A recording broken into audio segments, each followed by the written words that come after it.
Nice ball, Dembele. মায়ের এক রোখামি, ত্যাগ আর জিদের জন্যই ফুটবল বিশ্বের আজ মহাতারকা হয়েছেন চলমান বিশ্বকাপে ফ্রান্সের হ্যাটট্রিক বয় ওসমান ডেম্বেলে। আজ সবুজ গালিচায় দাঁড়িয়ে যে ছেলেটি নিজের দুর্দান্ত পারফরমেন্সে পুরো ফুটবল বিশ্বকে মুগ্ধ করেছে, তার জীবন কিন্তু শুরু হয়েছিল একেবারে অন্যরকম এক বাস্তবতা থেকে।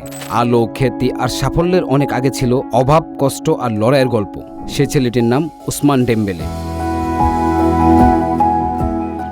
শৈশবে তার পরিবার খুব সাধারণ জীবন কাটাতো।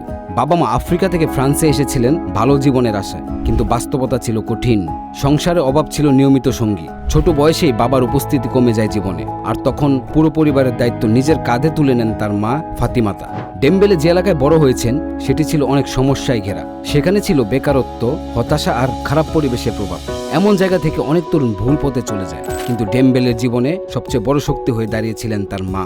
সংসারে কষ্ট থাকলেও তিনি কখনো ছেলের স্বপ্ন থামিয়ে দেননি। নিজের চাহিদা কমিয়ে হলেও ছেলের হাতে তুলে দিয়েছিলেন ফুটবল। ছোট্ট ডেম্বেলে দিনের পর দিন খেলেছেন রাস্তায় আর বাঁচিয়ে রেখেছেন নিজের স্বপ্নকে, কারণ মা চাইতেন তার ছেলে একদিন বিশ্বসেরা ফুটবলার হবেন এবং সবাই তাকে চিনবে এক নামে।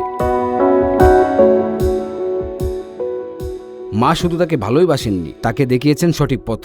খারাপ সঙ্গ থেকে রেখেছেন দূরে। প্রতিটি সিদ্ধান্তে পাশে থেকেছেন তিনি।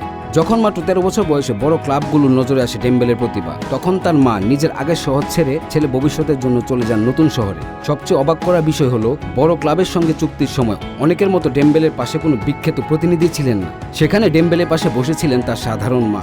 একজন মায়ের বিশ্বাস, সাহস আর ত্যাগই হয়ে উঠেছিল ডেম্বেলের সবচেয়ে বড় শক্তি। আজ যখন পুরো বিশ্ব তার সাফল্য দেখছে, তখন এই জয় শুধু একজন ফুটবলারের নয়, এটি একজন সংগ্রামী মায়ের জয়। এটি স্বপ্নের জয়, যা অভাবের মাঝেও হারিয়ে যায়নি। যে মা ছেলেকে হারাতে দেননি আর যে ছেলে স্বপ্ন ছাড়েনি, তাদের গল্পে আজ কোটি মানুষের অনুপ্রেরণা। ডেম্বেলের মা আজ হয়তো গর্ব করেই বলেন, আমার ছেলে আজ বিশ্ববিখ্যাত, আর আমার ছেলেকে আজ পুরো বিশ্বই চিনে, যেটা আমি এক সময় স্বপ্ন দেখতাম।